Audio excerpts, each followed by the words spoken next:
अस्सलाम वालेकुम व्यूअर्स, उम्मीद है आप सब लोग खैरियत से होंगे। अगर आप मेरी वीडियोस पहले से देख रहे हैं तो आपको मालूम होगा इस सीरीज़ में हम हुज़ूर अकरम सल्लल्लाहु अलैहि वसल्लम की पैदाइश से लेके एंड तक सारी वाक़यात डिस्कस करेंगे।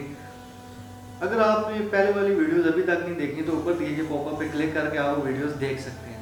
मैं हूँ अवैस हफीज़ और दी मोहम्मद सल्लल्लाहु अलैहि वसल्लम सीरीज़ के अगले एपिसोड के साथ आपकी खिदमत में हाजिर हूँ। आज की इस वीडियो में हम बात करेंगे हिजरत हबशा के बारे में और एक अनोखा वाक़या।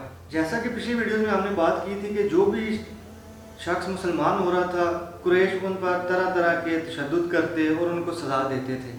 जैसे इसका सिलसिला बढ़ता गया और मुसलमान परेशान हो गए, सहाबा कराम हुज़ूर अकरम सल्लल्लाहु अलैहि वसल्लम के पास आए, अर्ज़ की कि या रसूलल्लाह सल्लल्लाहु अलैहि वसल्लम, अगर आप हमें इजाज़त दें तो हम नजाशी के पास हबशा में हिजरत कर जाएँ। इस वक्त बिलखुसूस सहाबा कराम को अपनी और अपने ख़ानदान के जान के लाले पड़े हुए थे। इन तमाम वाक़यात को मद्देनज़र रखते हुए आप सल्लल्लाहु अलैहि वसल्लम ने इजाज़त दी।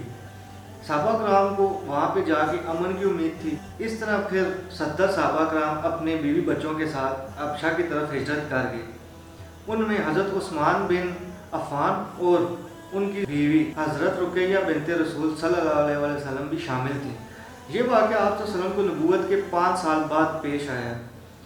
कुरैशियों की फिर भी भरपूर कोशिश थी कि मुसलमानों को वहाँ भी आराम से ना रहने दें, इसलिए उन्होंने वहाँ के बादशाह को ख़त लिखा और ताइफ भेजे और उससे दरख्वास्त की कि मुसलमानों को अहले मक्का के हवाले कर दिया जाए। और साथ ही साथ मुसलमानों पर यह भी इल्ज़ाम लगाया कि वो ईसा अलैहिस्सलाम और उनकी वालिदा मुहतरमा के बारे में तरह तरह की बातें करते हैं। जब मुसलमान वहाँ पहुँचे तो नजाशी ने मुसलमानों से इस बारे में पूछा तो मुसलमानों ने कुरान पाक पढ़ के सुनाया, जिसमें हज़रत ईसा अलैहिस्सलाम और उनकी वालिदा मुहतरमा के बारे में सारी डिटेल्स थी और उन्होंने सूरह मरियम की तिलावत करके हकीकत बयान कर दी। नजाशी ने उस वक्त मुसलमानों का साथ दिया और उनको अहले मक्का के हवाले ना किया और बाद में वो ख़ुद भी मुसलमान हो गया और अपने इस्लाम लाने का ऐलान कर दिया।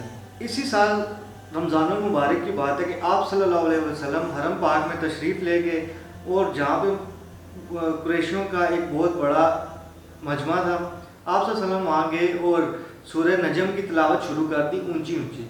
इससे पहले मुशरिकों ने कोई कुरान पाक नहीं सुना हुआ था, क्योंकि उन सालों के दरमियान एक बामी मुआहिदा हुआ था कि कोई भी हुज़ूर अकरम सल्लल्लाहु अलैहि वसल्लम की बात नहीं सुनेगा।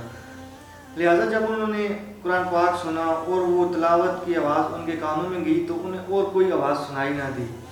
जब आप सल्लल्लाहु अलैहि वसल्लम ने इस आयत की तिलावत की, जिसका तर्जुमा ये है कि अपने रब के सामने सजदा करो और उसी की इबादत करो, ये आयत पढ़ के आप सल्लल्लाहु अलैहि वसल्लम ने सजदा किया और साथ ही साथ तमाम मुशरिकीन ने भी सजदा कर लिया।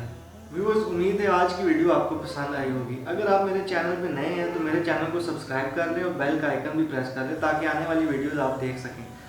कमेंट सेक्शन में अपनी राय का इजहार ज़रूर करिएगा। मिलते हैं अगली वीडियो में, तब तक के लिए अल्लाह हाफ़िज़।